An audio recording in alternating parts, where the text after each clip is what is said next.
கூறுகிறேன். சட்டம் என்பது நம்மை பாதுகாக்கும் கேடயம். வழக்கறிஞர் என்பவர் அந்த கேடயத்தை ஏந்தி பிடிப்பவர். வழக்கறிஞர் நம் நாட்டில் அமைதி நடக்க போது ஏன் என்று கேட்கும் தைரியம் வழக்கறிஞருக்கு இருக்க வேண்டும். வழக்கறிஞர் என்றால் யார்?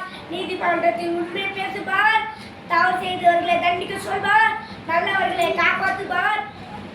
நம் நாட்டில் சட்டம் எல்லாருக்கும் சமம். பணக்காரன் ஏன் என்று பார்க்காதே, சத்தியமே செய்து, அதாவது உண்மை தேவை. இதுதான் எங்கள் கொள்கை. நான் பெரியவனாக வழக்கறிஞராக வருவேன். ஏழை மக்களுக்கு இலவச உதவி செய்வேன். நம் நாட்டிற்கு பெருமை சேர்ப்பேன். நன்றி, வணக்கம்.